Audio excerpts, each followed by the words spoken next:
आप देख रहे हैं बात 24। नमस्कार, मैं हूं अजय कुमार।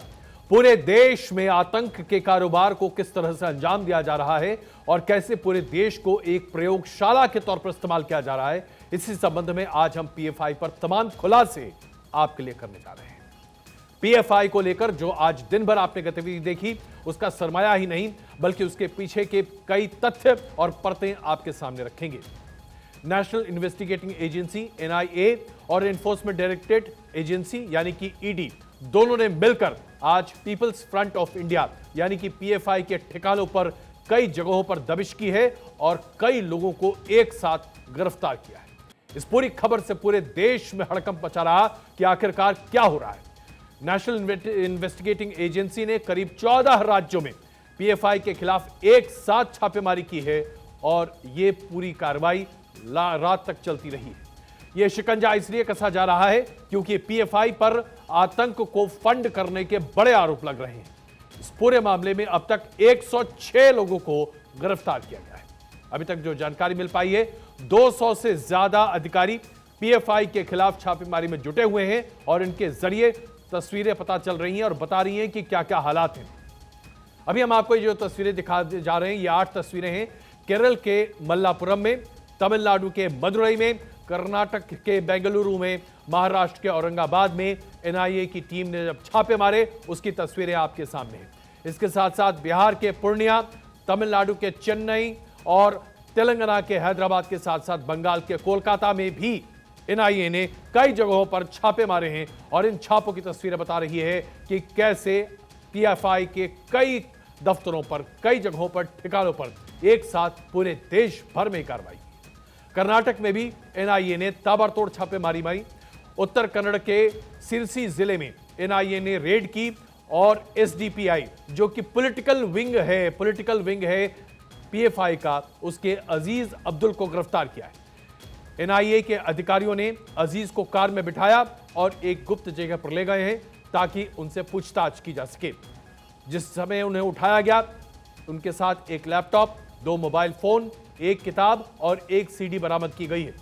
एनआईए ने अजीज के भाई को भी गिरफ्तार करने का प्लान किया था, लेकिन अजीज का भाई भाग निकला, वो घर पर नहीं था।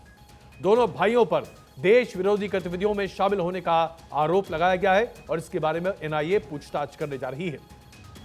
एनआईए की यह कार्रवाई उन लोगों पर की जा रही है जो आतंक की फंडिंग करते हैं, ट्रेनिंग कैंप लगाते हैं और उसके साथ साथ पीएफआई के संगठन में शामिल हैं, उनसे जुड़े हुए हैं। पीएफआई पर अब तक इस तरह की बड़ी कार्रवाई देश में नहीं की गई थी, लेकिन अब तक की सबसे बड़ी कार्रवाई है जिसके तहत 106 लोगों को हिरासत में लिया गया है और अभी कई ऐसे लोग हैं, खास करके नामचीन लोग जो पीएफआई के सदस्य हैं, उनको भी शिकंजे में लेने की पूरी तैयारी है। एनआईए ने पीएफआई के राष्ट्रीय अध्यक्ष ओएमएस सलाम को भी गिरफ्तार किया है। दिल्ली के अध्यक्ष परवेज अहमद को गिरफ्तार किया गया है।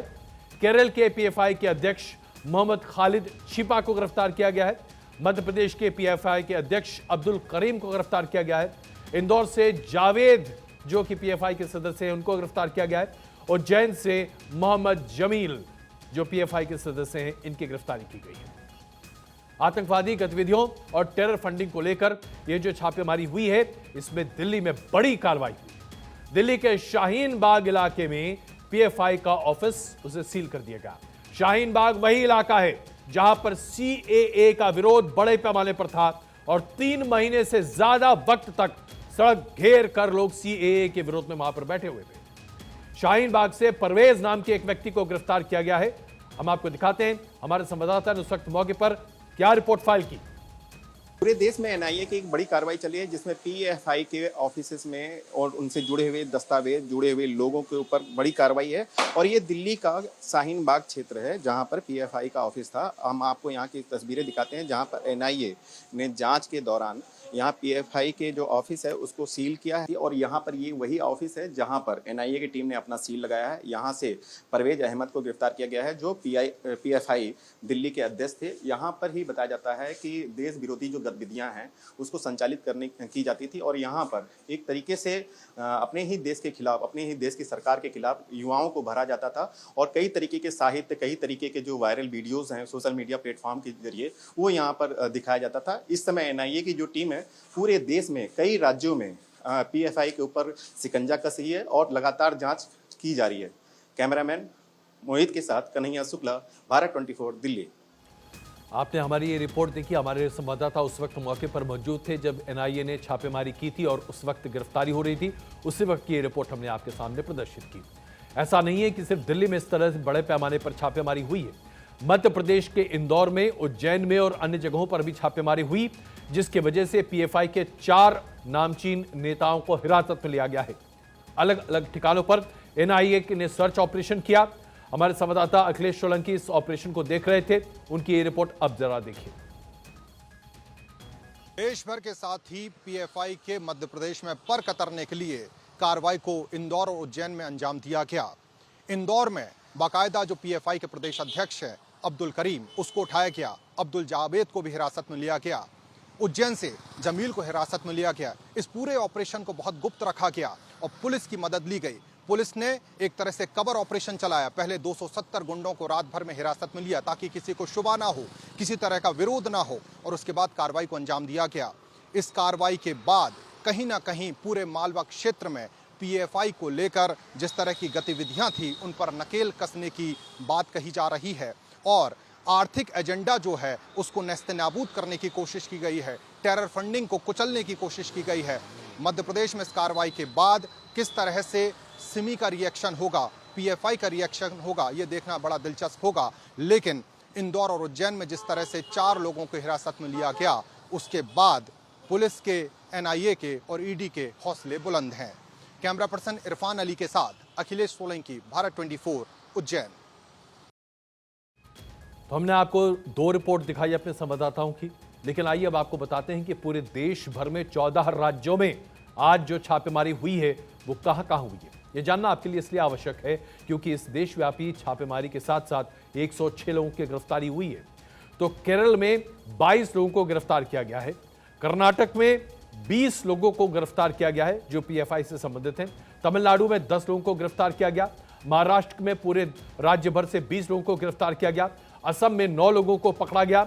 आंध्र प्रदेश में 5, उसके बाद उत्तर प्रदेश में 8 लोगों की गिरफ्तारी हुई है। मध्य प्रदेश से 4 लोगों की गिरफ्तारी हुई है। दिल्ली से 3 लोगों की गिरफ्तारी हुई है और राजस्थान में 2 लोगों की पीएफआई से संबंधित लोगों की गिरफ्तारी हुई है। कुल मिलाकर पीएफआई से संबंधित 106 लोगों को आज एनआईए और ईडी की छापेमारी में गिरफ्तार किया गया है। यह अपने आप में बहुत बड़ी कार्रवाई है। इस टेरर फंडिंग के मामले को देखा जाए तो एनआईए और ईडी की छापेमारी एक तरफ चल रही थी तो दूसरी तरफ, यह आपके लिए गौर करने वाली बात है, दूसरी तरफ पीएफआई और एसडीपीआई के तमाम समर्थक सड़कों पर निकलकर विरोध कर रहे थे। आप जरा सोचिए यह कौन सी मानसिकता है जो आज प्रदर्शित हो रही है।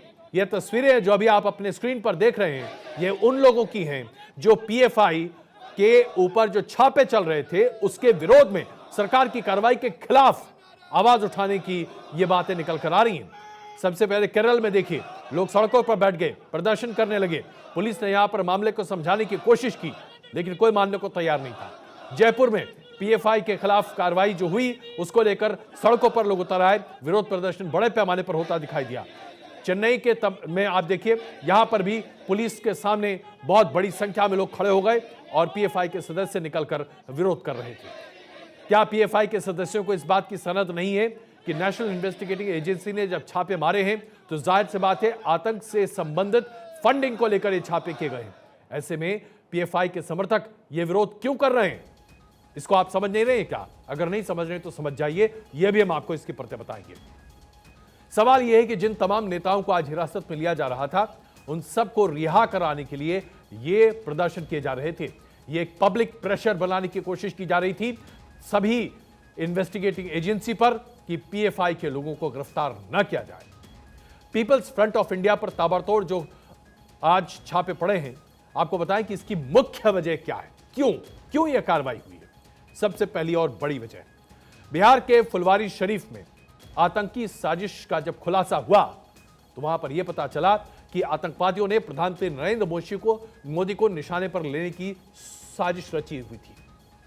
और दूसरी वजह जो है वो सामने आ रही है, वो ये है कि कर्नाटक के उडुपी में जो हिजाब विवाद हुआ, जिसकी वजह से पोस्टर वॉर और तमाम तरह की बातें निकल कर आई, इसके पीछे भी पीएफआई के कार्यकर्ताओं की संलिग्धता सामने निकल कर आई। तीसरी वजह थी कराटे की आड़ में आतंक की ट्रेनिंग की जा रही थी। कई जगहों पर ये ट्रेनिंग कैंप चलाए जा रहे थे, जहां लोगों को असलाह और उसके साथ साथ आतंक फैलाने की पूरी ट्रेनिंग दी जा रही थी। एनआईए ने इस पूरे मामले में इन 3 तथ्यों में कुछ लोगों को गिरफ्तार किया, और जब ये गिरफ्तारियां हुई तो पता चला कि दरअसल पीछे क्या चल रहा है।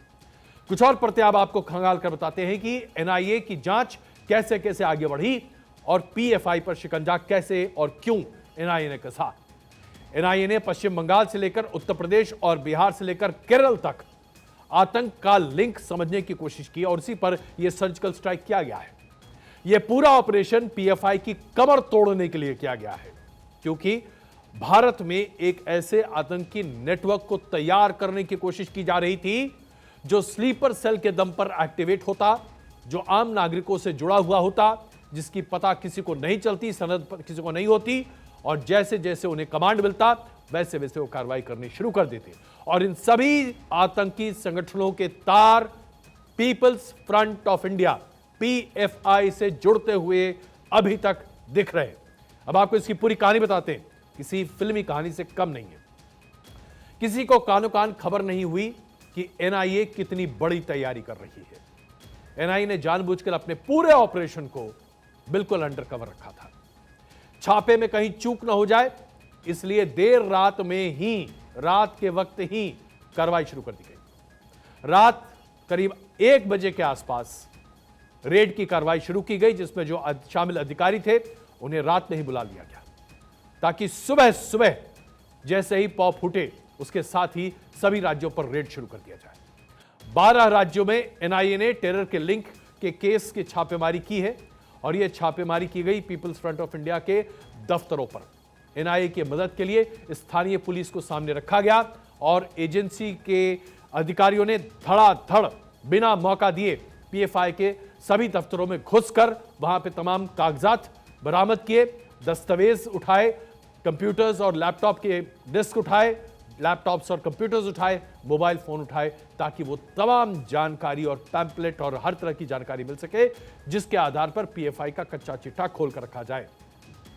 अधिकारी जब धड़ाधड़ पीएफआई के कार्यालय में घुसे तो वहां पर उन्होंने सभी कागजात को देखा, सब कुछ जब्त किया गया, और उसके बाद उन कागजात के आधार पर और गुप्त जानकारी के आधार पर पीएफआई के सभी नेताओं को जो मुख्य भूमिका निभाते हैं उनको गिरफ्तार किया गया। एनआईए की रेड पर गृह मंत्री अमित शाह की पैनी नजर रही, यह जानकारी हमारे पास है। गृह मंत्री अमित शाह ने छापेमारी के बारे में लगातार अपडेट लेना मुनासिब समझा, और एनआईए की रेड की पल पल की जानकारी गृह मंत्रालय में गृह मंत्री को मिल रही थी। इसके बाद अमित शाह ने एक हाई लेवल की मीटिंग भी की है, जिसमें एनएसए अजीत डोभाल, गृह सचिव और एनआईए के डीजी मौजूद थे। इस मीटिंग में अमित शाह ने पीएफआई के खिलाफ कार्रवाई पर पूरी जानकारी ली। एनआईए की रेड पर गृह मंत्री अमित शाह ने 2 टूक कहा कि आतंक की फंडिंग और आतंक पर सरकार की पॉलिसी सिंपल और स्ट्रेट है, 0 tolerance. People's front of India आखिरकार क्या है? ये पीपल्स फ्रंट ऑफ इंडिया यानी कि पीएफआई कट्टरवाद की एक मिसाल है, और यह आपके लिए जानना जरूरी है कि पीएफआई यह संगठन के तौर पर कैसे आया, इसका अस्तित्व क्या है। पीएफआई खुद को एक चरमपंथी इस्लामिक संगठन बताता है। संगठन के मुताबिक वो पिछड़ों और अल्पसंख्यकों के अधिकार की आवाज उठाने का माध्यम बनना चाहता है। 2006 में पीएफआई की स्थापना की गई, और माना जाता है कि पीएफआई ने अपनी बुनियादी शुरुआत केरल के कलिकट से की है। फिलहाल इसका मुख्यालय दिल्ली का शाहीन बाग है। केरल से शुरू होते होते ही दिल्ली पहुंच गए पीएफआई के सभी लोग। संगठन का दावा है कि इसका नेटवर्क देश के 23 से ज्यादा राज्यों में फैला हुआ है। एक मुस्लिम संगठन होने के नाते पीएफआई की ज्यादातर गतिविधियां अल्पसंख्यक समुदाय के इर्द गिर्द रहीं। OMA सलाम पीएफआई के चेयरमैन हैं, और EM अब्दुल रहमान पीएफआई के वाइस चेयरमैन। 2006 में पीएफआई ने बहुत सुर्खियां बटोरी थी जब दिल्ली के रामलीला मैदान पर एक नेशनल पॉलिटिकल कॉन्फ्रेंस का आयोजन किया गया था। इस कॉन्फ्रेंस में बड़ी संख्या में लोग पहुंचे थे।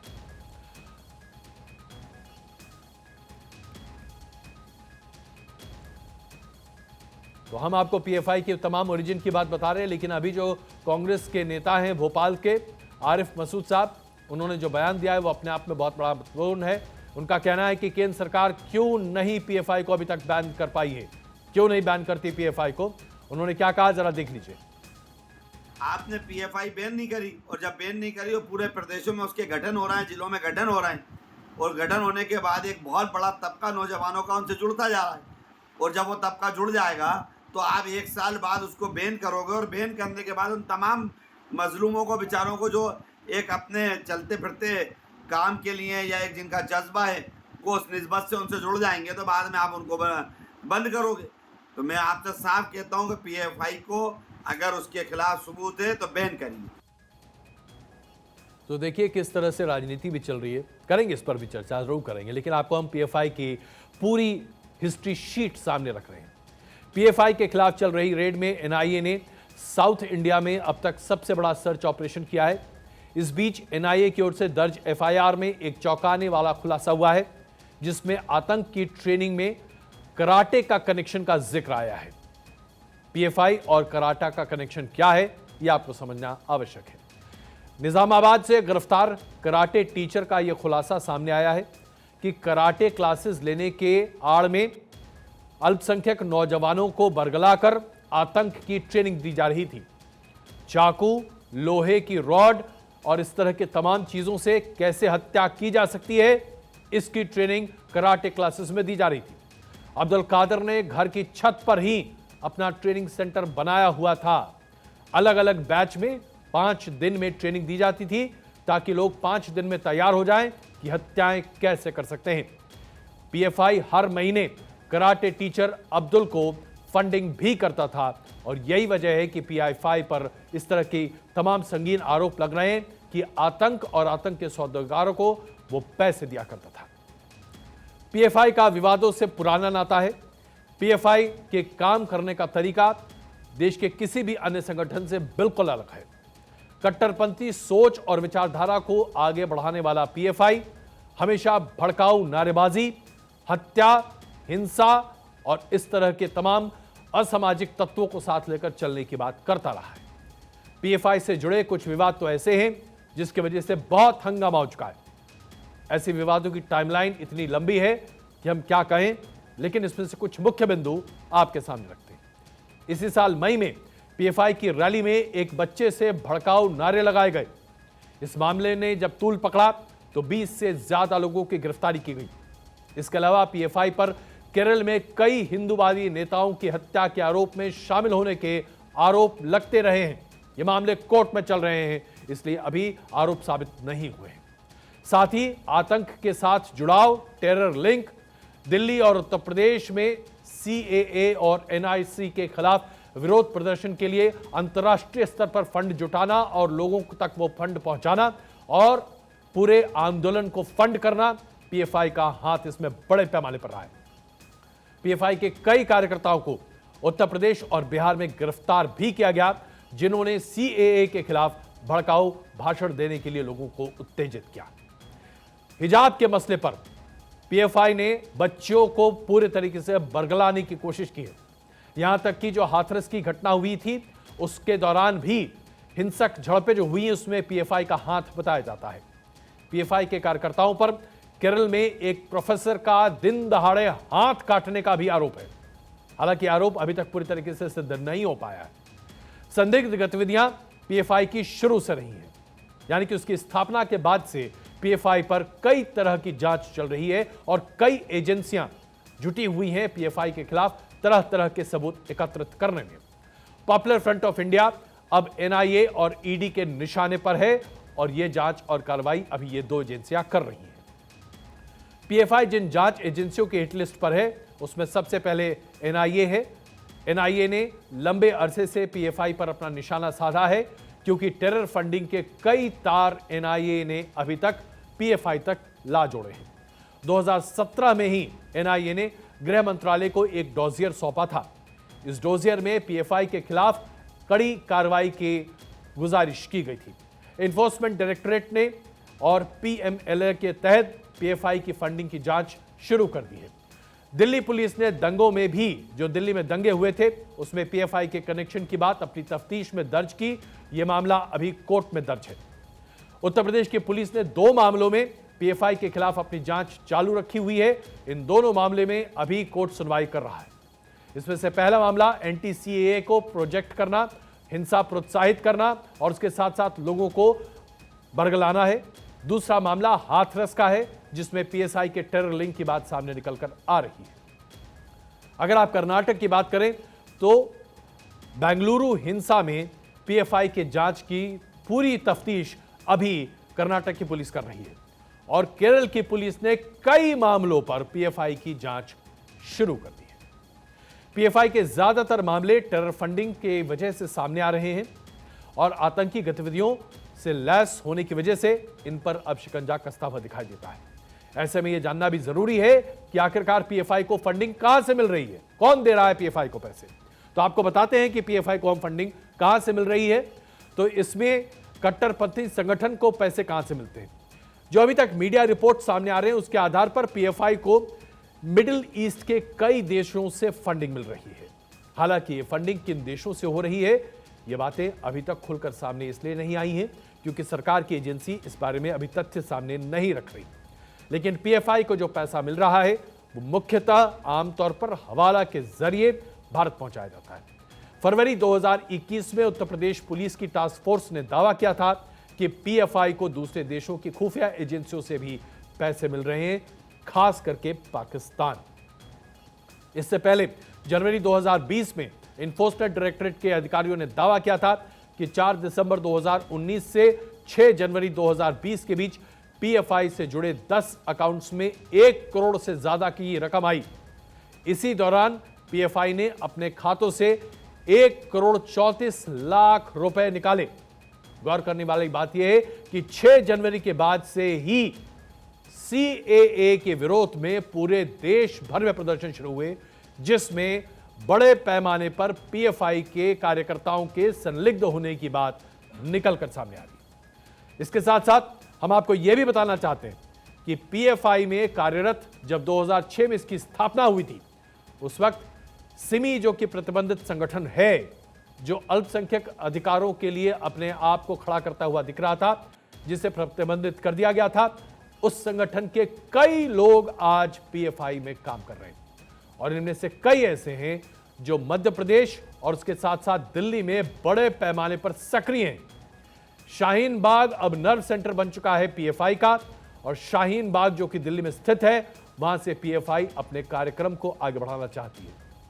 अब ऐसे में अपील यही है कि तमाम आतंकी संगठनों से इनके जुड़ाव की बात, अंतर्राष्ट्रीय स्तर पर फंड उगाने की बात, फंड को हिंदुस्तान में लाकर फंड का इस्तेमाल आतंक को करने में इस्तेमाल किया जा रहा है। ऐसे में जब यह मांग उठती है कि पीएफआई को प्रतिबंधित करना चाहिए, तो उम्मीद है कि बहुत जल्द गृह मंत्रालय ये ठोस और कारगर कदम भी जरूर उठाएगा और पीएफआई पर ठीक वैसे ही प्रतिबंध लगेगा जैसा कि सिमी पर लगा हुआ है। एक ऐसी खबर जो हमारी संस्कृति, हमारी श्रद्धा और हमारी आस्था से जुड़ी हुई है। भारतीय संस्कारों में मां गंगा का स्थान हमारे संस्कार में बहुत अलग है, एक अलग स्थान है। प्रधानमंत्री नरेंद्र मोदी को ही ले लीजिए, वाराणसी जब भी पहुंचते हैं तो मां गंगा के आगोश में जाते हैं, गंगा स्नान जरूर करते हैं और कहते हैं गंगा ने बुलाया है, मैं यहां आया हूं। हमेशा कहते हैं गंगा का हवाला देकर कि गंगा की वजह से आज कितना पवित्र है हिंदुस्तान। पूरे देश की आत्मा गंगा से बसती है, मिलती है और जुड़ती है। आत्मा से परमात्मा का मिलन तक गंगा के जरिए ही होता है। जन्म से लेकर मृत्यु तक मोक्षदायिनी गंगा हमारे जीवन में एक बहुत ही महत्वपूर्ण भूमिका निभाती है। भागीरथी ने स्वर्ग से जमीन पर जिस गंगा को उतारा, उस गंगा को बैतरणी कहते हुए जीवन के इस नैया को पार किया जाता है। लेकिन इसे आप 21वीं सदी का दुर्भाग्य ही कह सकते हैं कि जीवन दायिनी गंगा अब शायद हमारे बीच रह ही नहीं पाए, विलुप्त तो हो जाए। हम अपनी गंगा को नहीं बचा पा रहे। जो स्थिति आज गंगा की बनती चली जा रही है और जो पर्यावरण की वजह से और तमाम अन्य कारणों से स्थिति बन रही है, उसकी वजह से अब गंगा हमारे बीच नहीं रहेगी, इसकी आशंका बहुत प्रबल हो चुकी है, साइंटिफिक एविडेंस भी है। तो गंगा नहीं रहेगी तो हमारी संस्कृति का क्या होगा? क्या होगा भारतीय संस्कृति का, 5000 साल के पुराने इतिहास का, जिस इतिहास की गवाह रही है मां गंगा?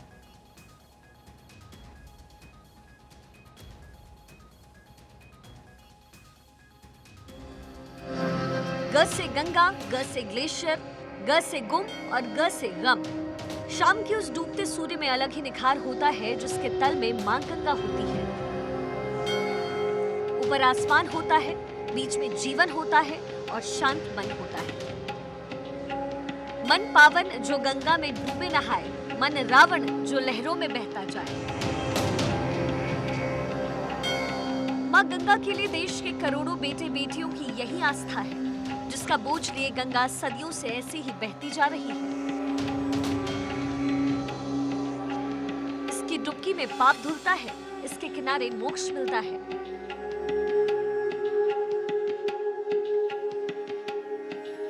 मां गंगा हर भारतवासी की सांस में बसती है।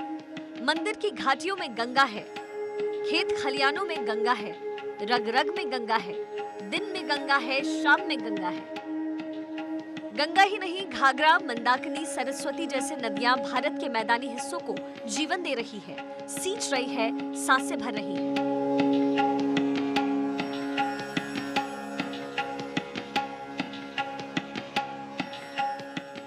लेकिन गंगा की सांस अब उखड़ने लगी है। गंगा आरती पर ग्रहण का साया है, कुंभ मेले पर खतरा है। गंगा की लहरों पर भजन की तान थमने वाली है, क्योंकि गंगा गुम होने वाली है। हिमालय में गंगा का कारवां जहां से निकलता है, उसके खात्मे की कहानी भी वहीं से शुरू होती है। नदियों का स्रोत भारत की सीमाओं से आने वाले हिमालय में 9,575 ग्लेशियर्स हैं। इनमें से 968 ग्लेशियर अकेले देवभूमि उत्तराखंड में है। लेकिन जरा सोचिए कि नदियों का ये स्रोत ही समाप्त हो जाए तो? गर्मी बढ़ रही है, पृथ्वी का तापमान ताप बनकर कह ढा रहा है।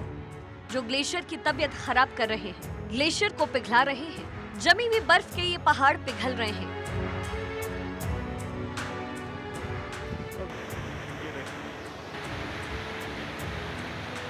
ये महज अनुमान नहीं है, हकीकत है।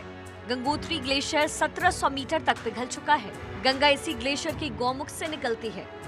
यहीं से गंगा जीवन पाती है। अगर गंगा की जीवन का आधार ही नहीं रहा तो गंगा नहीं रहेगी। मतलब गंगा बिना कैसा होगा हरिद्वार, काशी, प्रयागराज। इन शहरों में गंगा की शीतल हवा का प्रवाह क्या नहीं रहेगा? क्या होगा इन शहरों की आत्मा का? ऐसे में एक ही सवाल है, क्या गंगा सूख जाएगी? प्रकृति के किसी भी नियम या मर्यादा का उल्लंघन अधर्म पाप है, तो प्रदूषण फैलाने और पर्यावरण संतुलन बिगाड़ने के तौर पर आधुनिक सभ्यता उस अधर्म को जोर शोर से कर रही है। नहीं रहेगी गंगा तो क्या बचेगा? गंगा हमारी सभ्यता और संस्कृति है। इसके तटों पर 40 करोड़ की आबादी अधिवासित है। अगर यही नहीं रहेगी तो तर्पण कैसे होगा? अस्थि विसर्जन कैसे होगा? गंगा आरती कैसे होगी? भारतीय संस्कृति का क्या होगा? तब क्या होगा? ये सवाल नहीं, ख्याल है। Bureau report, Bharat 24।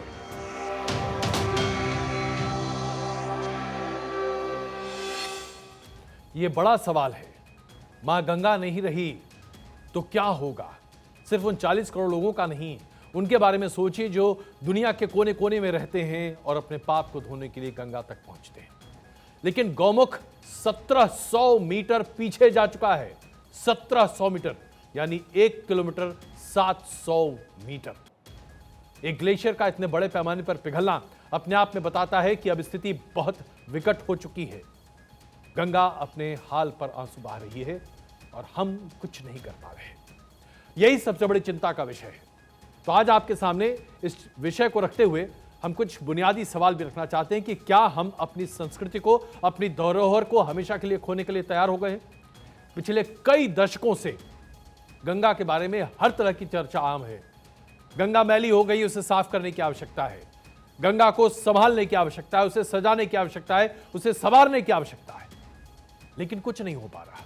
अब तो गंगा के अस्तित्व पर ही सवाल खड़े हो चुके हैं और यह बात पूरी साइंटिफिक कम्युनिटी मान रही है। वैज्ञानिकों ने कई सालों से कहा है कि गौमुख पिघल रहा है, इसे बचाने के लिए आवश्यकता है तुरंत कार्रवाई की जानी चाहिए।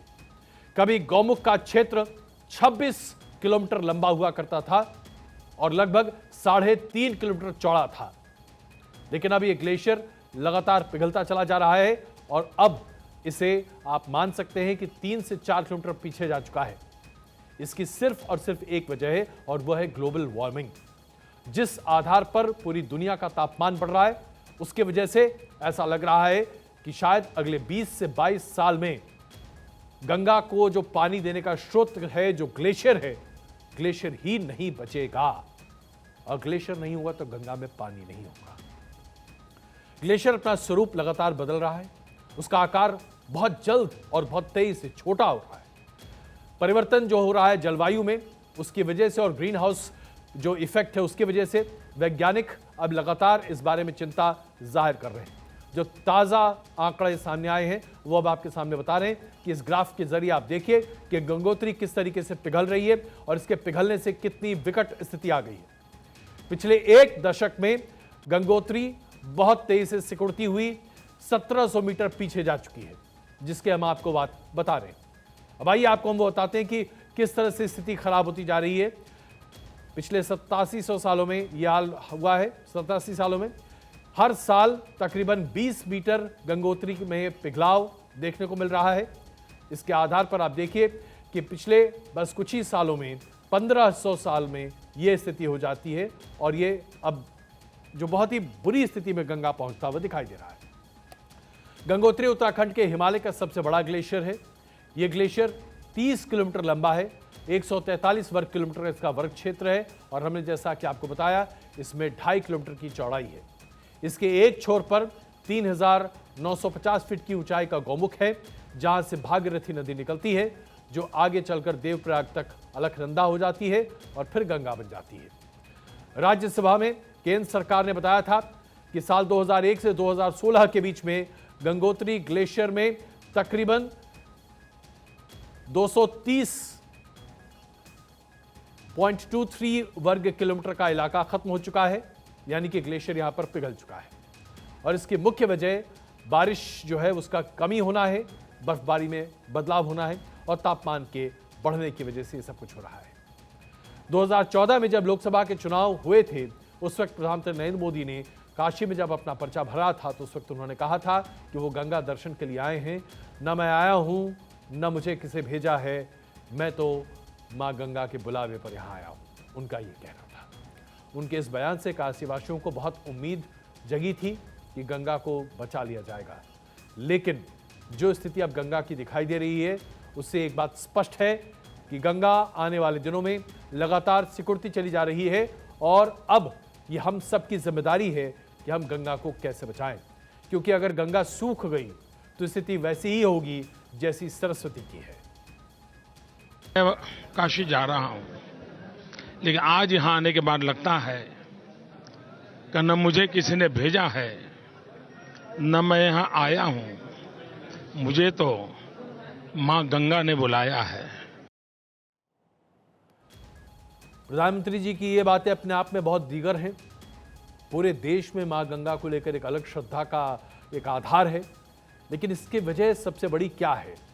देखिए, प्रदूषण तो अपनी बात है ही, लेकिन जो बड़े पैमाने पर जलवायु परिवर्तन हो रहा है उसकी वजह से गंगा का स्वरूप लगातार बदल रहा है। ये क्लाइमेट चेंज है जिसकी वजह से ये स्थिति हो रही है। गौमुख का आकार लगातार छोटा होता चला जा रहा है और पानी का बहाव बहुत तेज। अब आगे स्थिति क्या बनती दिखाई दे रही है? हमें इस बात को समझना होगा कि आप जरा देखिए आगे क्या स्थिति हो रही है जलवायु परिवर्तन की वजह से। यहां पर 26 राज्य हैं जहां पर मानसून ने कहर बरपाया हुआ है और इस पूरे मामले को समझने के लिए हमें यह भी जानना पड़ेगा कि मेघालय में विनाशकारी बाढ़ है। जुलाई और अगस्त और असम में मेघालय में सूखा पड़ गया है।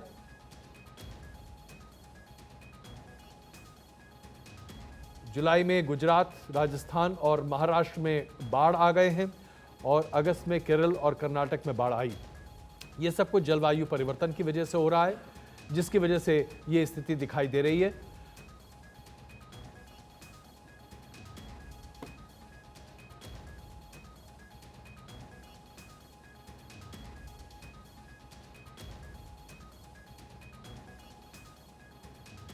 अभी एक बड़ी खबर आ रही है जो मुझे आपको बताना पड़ रहा है। बड़ी खबर यह है कि कांग्रेस अध्यक्ष नियुक्ति को लेकर लेटेस्ट अपडेट यह है कि राहुल गांधी के साथ अशोक गहलोत की कोची में एक बड़ी बैठक हुई है।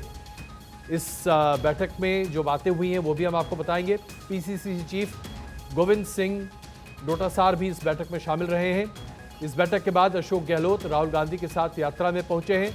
अब दोनों भारत जोड़ो यात्रा में आगे निकल रहे हैं और राहुल गांधी के साथ पदयात्रा कर रहे हैं। राहुल गांधी के साथ पदयात्रा कर रहे हैं अशोक गहलोत। राहुल गांधी से मुलाकात के बाद गहलोत का बयान आया जिसमें उन्होंने कहा है कि एक पद को लेकर राहुल गांधी से ठीक बात हुई है और बातचीत बिल्कुल सही है। उन्होंने बिल्कुल सही कहा है कि कांग्रेस में एक व्यक्ति एक पद का ही आधार रहता है। कांग्रेस के अध्यक्ष को पूरे देश में काम करना होता है। मैं अपने लोगों से दूर कैसे हो सकता हूं? अशोक गहलोत का कहना है कि राजस्थान से कभी दूर नहीं होंगे और इसके साथ साथ उन्होंने ये भी कहा कि हम देखेंगे कि हमारे विधायक क्या कहना चाहते हैं, विधायकों से हम बातचीत भी करेंगे। तो ये अशोक गहलोत के बारे में ताज़ा अपडेट आपके सामने हमने रखा है जिसमें ये बातें निकल कर सामने आ रही हैं।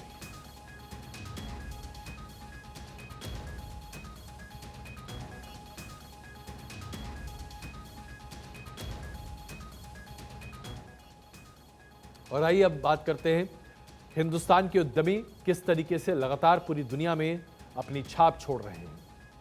अडानी ग्रुप के मालिक गौतम अडानी दुनिया के दूसरे सबसे अमीर व्यक्ति बन चुके हैं। गौतम अडानी ने अमेरिकी बिजनेसमैन जेफ बेजोस को भी पछाड़कर यह मुकाम हासिल किया है और सबसे ज्यादा अमीरों की लिस्ट में आजकल वो बस टेस्ला के मालिक एलन मस्क के पीछे बने हुए हैं। फोर्ब्स के मुताबिक अडानी ग्रुप के चेयरमैन गौतम अडानी की कुल नेटवर्थ आज की मौजूदा तारीख में 153.5 बिलियन डॉलर की है। हाल ही में गौतम अडानी ने अंबुजा सीमेंट और एसीसी में होल्शियम के भारतीय कारोबार का अधिग्रहण भी किया था, जिसकी वजह से उनके ग्रुप के शेयर्स लगातार ऊंचाई पर जा रहे हैं। अडानी ने 2021 से हर दिन 1612 करोड़ रुपए की कमाई की है। अडानी ग्रुप के शेयर्स लिस्टेड कंपनियां इस बात को बताती हैं कि Adani enterprise, Adani port and says, Adani power, Adani transmission, Adani green energy, Adani gas और अडानी विल्मर लिमिटेड के शेयर्स लगातार तेजी से बढ़ते चले जा रहे हैं। और कोरोना के महामारी के बीच जहां कंपनियों के शेयर नीचे जा रहे थे, वहां अडानी ग्रुप के शेयर्स लगातार ऊपर चढ़ते जा रहे थे, जिसकी वजह से अडानी आज भारत के सबसे अमीर व्यक्ति बन चुके हैं। जी हां, अडानी नंबर 1 है हिंदुस्तान में। सबसे ज्यादा अमीर व्यक्ति आज अडानी है पूरे हिंदुस्तान में।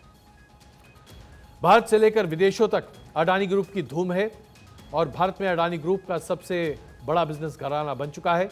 तो वहीं देश में दूसरे नंबर पर मुकेश अंबानी अभी भी बने हुए हैं। हालांकि तीसरे स्थान पर साइरस पूनावाला ने अपना कब्जा बनाया हुआ है। शिव नाडर और उनका परिवार भारत में चौथे नंबर पर है। और अगर हम दुनिया के अमीरों की बातचीत करें तो आइए ये भी आपको बता दें, सबसे पहले नंबर पर एलन मस्क है, जिनकी खुद की अपनी जो पूरे बिजनेस एम्पायर है वो 268 अरब डॉलर की है। दूसरे नंबर पर गौतम अडानी है जो कि 148 अरब डॉलर के साथ दूसरे नंबर पर हैं। जेफ बेजोस 148 अरब डॉलर के साथ तीसरे स्थान पर हैं। उसके बाद बर्नार्ड आइसलेट 139 अरब डॉलर के साथ हैं और फिर बिल गेट्स 112 अरब डॉलर के साथ मौजूद हैं। तो ये तमाम वो लोग हैं जो पूरी दुनिया में अपनी छाप छोड़ रहे हैं और ऐसे में अब गौतम अडानी दुनिया के दूसरे सबसे अमीर व्यक्ति और हिंदुस्तान के सबसे अमीर उद्यमी बन चुके हैं। अब ये आखिरकार संपत्ति का आकलन होता कैसे है, ये भी आपके लिए जानना आवश्यक है। क्या इतने पैसे वाकई में इनके व्यक्तिगत बैंक अकाउंट्स में हैं? जी नहीं, ऐसा बात नहीं है। दरअसल लोगों की संपत्ति को आंकने का एक पैमाना होता है। हर व्यक्ति की कंपनियां हैं, उद्यमियों की कंपनियां हैं। उन कंपनियों को स्टॉक मार्केट में लिस्ट किया जाता है। स्टॉक मार्केट में उनके शेयर्स की जो कीमत होती है, जैसे जैसे बाजार की कीमत बढ़ती है वैसे वैसे स्टॉक्स की कीमतें भी बढ़ती हैं और शेयर बाजार तय करता है कि आखिरकार कोई व्यक्ति उसकी टोटल नेट वर्थ क्या है। इसी आधार पर, इस नेट वर्थ के आधार पर शेयरों की कीमतों को आधार बनाते हुए 153 बिलियन डॉलर का आज बिजनेस एम्पायर गौतम अडानी का है। जिस व्यक्ति ने स्कूटर पर बैठ के अपने जीवन की शुरुआत की थी, वो व्यक्ति आज दुनिया का दूसरा सबसे अमीर व्यक्ति बन चुका है और वो सिर्फ इसलिए क्योंकि अपनी मेहनत, लगन और सूझबूझ के आधार पर मार्केट फोर्सेस और डायनेमिक्स को समझते हुए गौतम अडानी ने यह मुकाम हासिल किया है। और एक बार फिर हम कांग्रेस की बड़ी खबर पर निकल कर आ रहे हैं। कांग्रेस में अध्यक्ष पद की नियुक्ति को लेकर जो लेटेस्ट अपडेट है वो आपको हम बताते हैं। राहुल गांधी के साथ राजस्थान के मुख्यमंत्री अशोक गहलोत की मुलाकात कोची में हुई है। यह मुलाकात बहुत अहम बताई जा रही है। पीसीसी के चीफ गोविंद सिंह डेटासार भी इस बैठक में मौजूद रहे, जिसकी वजह से इस बैठक में जो बातचीत हुई वो भी उसके कुछ खाके हमारे पास हैं। इस बैठक में अशोक गहलोत राहुल गांधी से मिलने के लिए पहुंचे थे। उनकी मुलाकात लंबी और अच्छी रही है। भारत जोड़ो यात्रा पर राहुल गांधी निकले हुए हैं और राहुल गांधी की इस भारत जोड़ो यात्रा में अब अशोक गहलोत ने भी अपनी हिस्सेदारी शुरू कर दी है। वो भी पदयात्रा पर निकल चुके हैं। राहुल गांधी से मुलाकात लंबी रही लेकिन अच्छी रही। मुलाकात के बाद अशोक गहलोत ने कहा कि राहुल गांधी ने बिल्कुल सही कहा है। एक पद को लेकर उनकी जो बातचीत है बिल्कुल स्पष्ट है। राहुल गांधी बिल्कुल सही कह रहे हैं। और आइए आज की बड़ी खबर एक और आपके सामने प्रस्तुत करते हैं। चीन पर लगातार अंतर्राष्ट्रीय शिकंजा कसता चला जा रहा है। चीन अपने आप को घिरता हुआ महसूस कर रहा है और शायद यही वजह है कि चीन ने ताइवान के मामले पर अब अपने खतरनाक मंसूबों में नरमी दिखाना शुरू कर दिया है। अमेरिका और कनाडा दोनों ने ताइवान के समर्थन में अपने युद्धपोत को साउथ चाइना सी में भेजना मुनासिब समझा और इसी बीच चीन के तरफ से अब यह बात निकलकर सामने आ रही है कि बातचीत के जरिए, सार्थक समर्थन के जरिए ताइवान को चीन अपने साथ मिलाना चाहता है। यानी कि अब धीरे धीरे चीन के सुर बदलते हुए दिखाई दे रहे हैं। कहीं ऐसा तो नहीं कि चीन को इस बात का डर सता रहा है कि अगर उसने ताइवान पर हमला करने की कोशिश की तो अमेरिका, कनाडा और तमाम पश्चिमी देश की नजरें चीन पर आ जाएंगी और यूक्रेन से पूरी दुनिया का ध्यान हटता हुआ चीन पर आएगा और उसके बाद चीन के खिलाफ बड़ी कार्रवाई होती हुई दिखाई देगी। चाइनीज अधिकारियों ने ताइवान पर उकसावे वाले बयानबाजी को बिल्कुल कम कर दिया है। चीन के रुख में जो बदलाव आया है यह बस एक महीने के भीतर देखने को मिला है, क्योंकि पिछले एक महीने में अमेरिकी प्रतिनिधि सभा की स्पीकर नैन्सी पेलोसी जब ताइवान की यात्रा पर पहुंची थी उस वक्त चीन गरज रहा था। उस पूरी यात्रा के दौरान चीन ने अपने तमाम लड़ाकू विमानों को ताइवान के हवाई स्पेस में भेज दिया था और यहां तक कि जो आसमानी क्षेत्र है उसका उल्लंघन भी चीन लगातार करता चला जा रहा था। इसी दौरान चीन ने अपने वाटर ड्रिल्स भी जो समुद्र में किए जाते हैं, नेवी ड्रिल्स, उसे भी ताइवान के पास करना शुरू कर दिया था ताकि वो अमेरिका तक ये संदेश पहुंचा सके कि चीन को कैसे किसी से डर नहीं लगता और ताइवान को लेकर चीन कितना सख्त है। चीन की नेवी ने ताइवान द्वीप के नजदीक एक के बाद एक कई मिसाइलों की तैनाती भी की है। ताइवान को लेकर चीन का रुख बदल गया है और अब ये इसलिए दिखाया जा रहा है क्योंकि चीन कई मामलों पर अब अपने पैर पीछे घसीट रहा है। तो सबसे पहले आपको बताते हैं कि चीन ने अपना रवैया कैसे बदला। चीन सरकार के प्रवक्ता शिंचुआओ ने कहा है कि वो ईमानदारी के साथ मामले को शांतिपूर्ण तरीके से सुलझाने का प्रयास कर रहे हैं। दरअसल अमेरिकी प्रेसिडेंट ने ताइवान का खुला समर्थन किया है, जिसके बाद चीन के तेवर धीरे धीरे नरम पड़ रहे हैं। प्रेसिडेंट बाइडेन ने अपने लिस्टेड बयान में कहा था कि अगर चीन हमला करता है तो अमेरिका ताइवान की रक्षा के लिए सीधे सामने आकर खड़ा हो जाएगा। ताइवान पर चीन का रुख बेशक बदल गया हो, लेकिन चीन की चालबाजी कहां बदल सकती है। आइए आपको दिखाते हैं कैसे चीन लगातार एक के बाद एक ऐसी गतिविधियां करता रहा है। हाल ही में अमेरिकी और कनाडाई विध्वंसक युद्धपोत ने ताइवान स्ट्रेट की तरफ अपने रूटीन मूवमेंट किए हैं। अमेरिकी नेवी ने खुद इस मूवमेंट की पुष्टि की है। यूएस नेवी के मुताबिक यूएसएस हिगिंस और रॉयल कैनेडियन नेवी के HMCS वैंकूवर ने 20 सितंबर को ताइवान स्ट्रेट में रूटीन ट्रांजिट किया था। कनाडा के डिफेंस मिनिस्टर अनीता आनंद ने कहा कि यह रूटीन ताइवान स्ट्रेट का ट्रांजिट है, क्योंकि ट्रांजिट एक स्वतंत्र खुला क्षेत्र है, यहां से कोई भी अपने युद्धपोत को लेकर जा सकता है। और यहां पर इसलिए यह युद्धपोत को ले जाया जा रहा है ताकि पूरे एशिया पैसिफिक जोन में शांति बहाली को लेकर ठोस और कारगर कदम उठाए जा सके। दरअसल अमेरिका समुद्र में ताइवान की सुरक्षा के लिए अपनी स्थिति मजबूत कर रहा है। ताइवान स्ट्रेट में युद्धपोतों को रवाना करने का सीधा मतलब है कि अमेरिका और कनाडा के साथ साथ तमाम पश्चिमी देश अब इसे लेकर अपनी तैयारी पूरी कर चुके हैं। आप सोचेंगे कि आखिरकार चीन को ऐसा क्या हो गया कि एक महीने के भीतर चीन ने अपने तेवर बदल लिए। दरअसल इसकी सबसे बड़ी वजह है चीन की चरमराती अर्थव्यवस्था। लगातार कोरोना के बाद से चीन अपने आप को अपने पैरों पर खड़ा करने की कोशिश कर रहा है, लेकिन ऐसा नहीं हो पा रहा।